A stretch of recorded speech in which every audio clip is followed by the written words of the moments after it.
guys, I want to make this video because I feel it's highly educational and highly informative. There's a lot of people, their desire is to one day have their own supplement company. And there's a lot of people that are just interested. Hey man, what does it take to run a supplement company? Is it easy? Is it hard? Is it worth it? So I want to give you transparently my 12 biggest challenges of owning a supplement company. Without further ado, number one, proprietary blends. Proprietary blends are making it very, very hard for a lot of companies that put out quality products. Yeah, it's not just me putting out quality products. I almost regret sometimes making my products so good. I mean, I wouldn't ever make them have any less quality, but let me explain why. Because of proprietary blends. You see, these companies get these proprietary blends together that cost them about $3 because nothing actually works in the proprietary blend except the caffeine.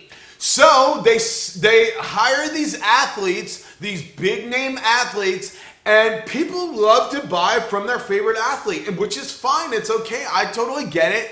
If you know your athlete is putting out and promoting and supporting a quality product. That does not happen.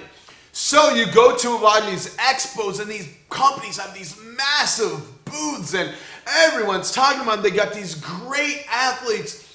You look at their products and they're the crappiest products anyone could ever make. And so they've got the money to hire the athlete because their product cost is very, very low. Sometimes my costs are triple because of how much stuff I've put into my products. It's very expensive to make stuff that actually works and gives you a full experience. Let me tell you another way proprietary blends ruin our industry for guys that make quality products.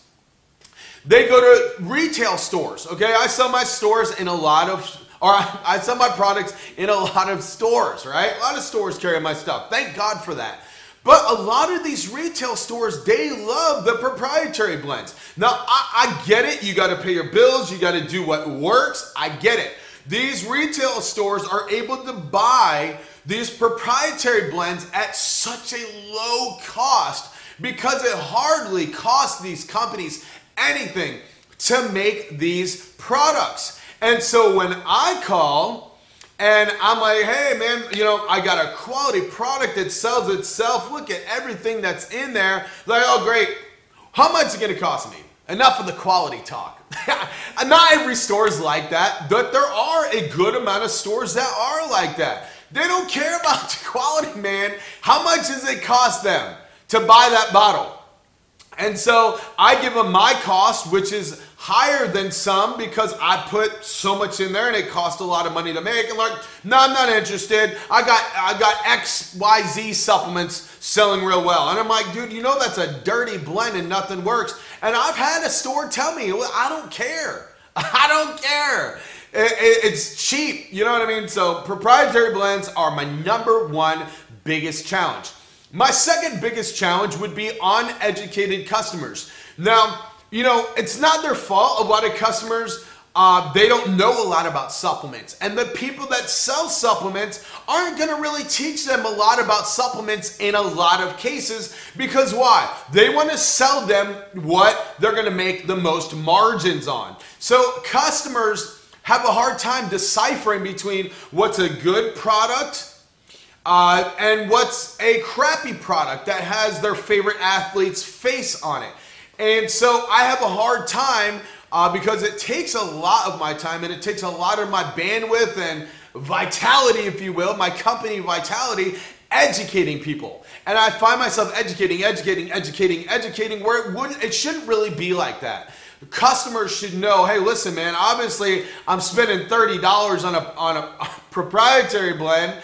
I probably shouldn't buy that. I should probably, get my money's worth. So that's my second challenge. My third biggest challenge is private labeling. Now, I'm all about capitalism. I'm all about the American dream. Someone starting a supplement company, turning around, making some good money. I don't care if you wind up with 6 mansions, 6 BMWs, and a house in the Grand Caymans.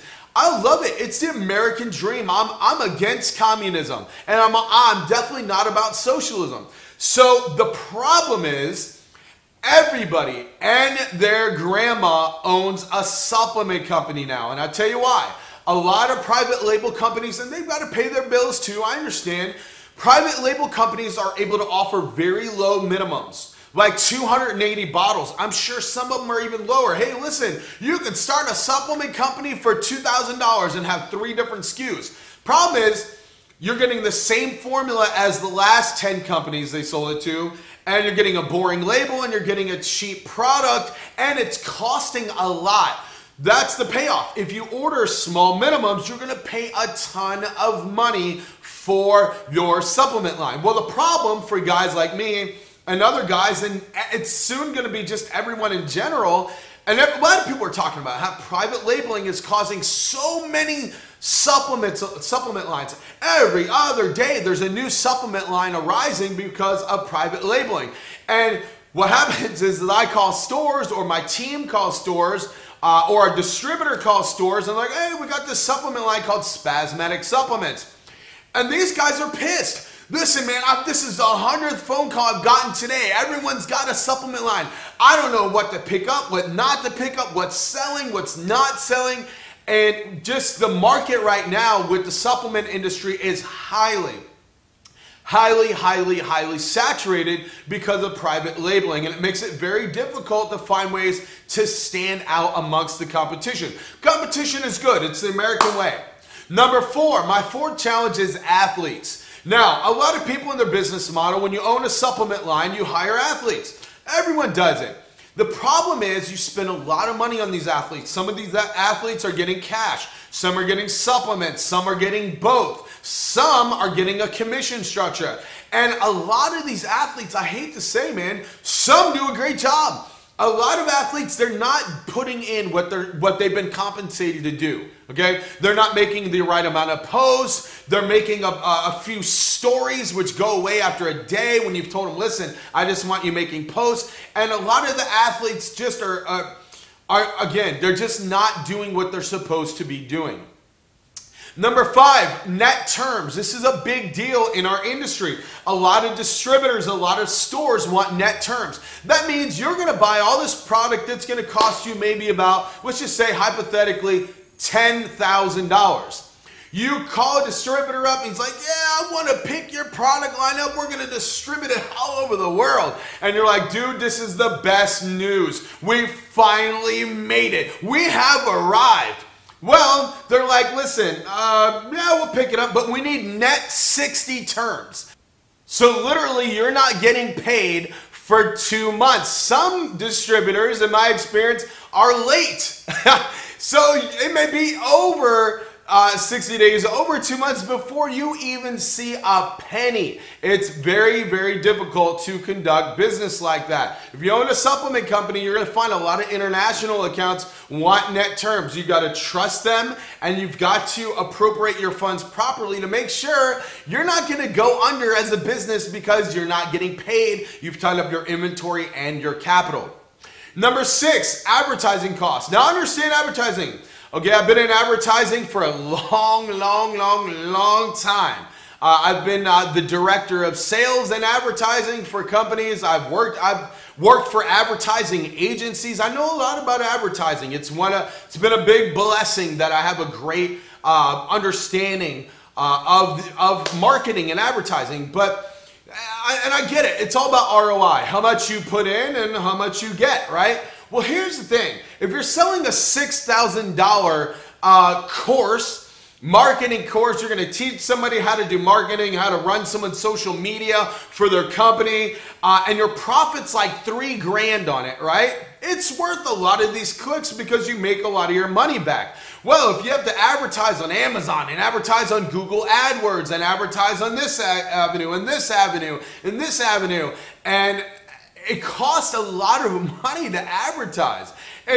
But you have to do it. You have to advertise, but the cost, sometimes you're paying, you might go a week advertising on Google AdWords and you took a loss. You paid freaking $3 a click, and all it was little Jimmy and his friends going on your site for their homework project to gather some information. And there, you'll go through weeks where, dude, you go from hero to zero. Regardless, it's very, very, very expensive to advertise, but you have to do it. When business is bad, you have to advertise. When business is good, you should advertise. Number 7, production times. Production times are very difficult. Some companies, it takes them a long time to make products. If you sell through all your inventory, it's a good thing. The bad part is if you have to wait another 4 weeks to get your new shipment in, especially as a new company, makes it very hard to sell to stores, makes it very hard to maintain that rhythm, maintain that flow of sales. You have to put a halt on your advertising. Very difficult. And some of these companies, private label companies and other companies, key core quality good manufacturers that don't just do private labeling, sometimes it can take 4 to 8 to 12 weeks before you actually get your product. It's another challenge that you have to time just right according to how much capital you have and your whole entire marketing schedule. Also, I want to let you know I'm sweating my crack off because I'm in my garage and there's no air in here. I should have done it in the house. Dang it. Number 8, shipping costs are a huge challenge to me because they're always going up. Did you know it costs about $33 to ship something around 1 pound overseas? Did you know it costs about $5 to ship something around 1 pound anywhere in the United States? Dude, imagine when you're shipping to stores who all want free shipping and you're having to ship, 36 pounds to somebody and it's costing you like $100 to ship. It dives into the amount of money that you're making. And if you've got a supplement line and you're not making a lot of money per bottle, you're making decent money but not a lot, you have to sell in volume just to make some money, just to make some revenue and pay the bills. Dude, those shipping costs are outrageous and they take a lot of the amount of money you could prospectively and potentially be making. Number 9, credit card fees. Holy smokes. Boy, if you get a supplement line, you better freaking make sure your merchant account is good. Because I'll tell you what, bro, they'll take 3% plus another surcharge. Some of them got monthly fees. I mean, dude. It's outrageous, outrageous the amount of money these guys are making per transaction. Have mercy, bro. Number 10, huge challenge finding quality sales reps. Listen, I've been in sales since 19. I'm 39. I've done nothing but sales for 20 years, bro. I have sold everything. Cell phones, telecommunications equipment, computer-based training programs to NASA. I've worked for big companies, small companies. I've sold supplements. I've sold cars. I've worked for a dealership. We sold Mercedes-Benz, Subaru, Volkswagen. I worked for another one where I was the business development manager for Nissan, Hyundai, Kia. I have worked and sold just about everything. I come from an era, a culture where we hopped on the freaking phone and we made 100+ calls a day. And some places I've worked, if you didn't make 100 calls a day, guess what? You didn't have a job. Dude, we would just get on tons of caffeine and freaking smile and dial. And I hate to say it, I won't say names, but yeah, it's been a challenge for me finding quality sales reps that know how to get on the freaking phone and hammer that thing, bro. It's been difficult, be honest. Number 11, and we're almost closing up. This is a big challenge, knowing when to pay yourself or reinvest in the company. Now, listen, a lot of people have business partners. I don't have a business partner because I don't freaking want a business partner. I might as well get a job working somewhere else if I have to answer to somebody, okay? I don't want a business partner. I don't have any investors, no investors, because that's another boss that you have to split money with and answer to, and you won't be able to make your own decisions. I don't want that. But the hard thing is, if you don't have an investor, you don't have a business partner helping you out with investments, dude, a lot of that money you make in your first year, you might as well not even think about paying yourself in the first year. You're going to be working your crack off and doing everything. You're going to be doing bookkeeping, you're going to be doing shipping, you're going to be doing everything you could ever imagine, and you're not going to be able to pay yourself. And if you do, it's going to be crumbs. And when you do, you're going to be killing yourself. You're going to be going, oh my gosh, maybe I'm supposed to buy more inventory. Maybe I gotta wait for the taxes, how much taxes they owe. Maybe I should market more. It's a very big challenge for me to say, dude, I mean, I really do need to pay some bills here, but I also need to reinvest in my company. It's a big, big challenge. All right, last but not least, I wanted to throw this in: samples. This is kind of funny, man, because everyone wants samples, and I get it. They do help you sell your product to a point. They're also very expensive to make. Dude, samples are, in a lot of scenarios, it will cost a supplement company like mine up to and close to, on average, about $1 per sample. And people want numerous samples. The stores want samples to try your product. The stores want a sample program to support the sales of your product. You go to expos, everyone wants samples. And you go to the people that make the samples for you, and they have minimums of like, you know, it's gonna cost you $10,000 just to make samples. And it's like, dang, I could spend $10,000 on a pay-per-click program. I could spend $10,000 on new athletes, or finding new help, or research and development, or coming out with a new product, or inventory, you know, a lot of different things. And it's like samples, man, being honest and being transparent, it's a hard thing for me to spend money on samples, you know, to find that money, to uncover that money, to spend $10,000 on samples, when sometimes people, they don't use those samples and they just sit in the drawer. I know this because I've got freaking samples from like years ago, you know what I mean, that I've never used. So you got to be wise. You know, a lot of people ask for samples, and I'm really sorry, I have not had samples. And at expos, I don't give out samples. I just pour live samples. Work with me. You know, a sampling program is something that's like year 2, year 3, man, where you got money to put that aside and say, all right, we'll do a sampling program. So guys, as I'm sweating so bad in here, hopefully this was enjoyable, informative, educational, piqued your interest, and gave you some deep insight in what it takes to own a supplement company. Do me a favor.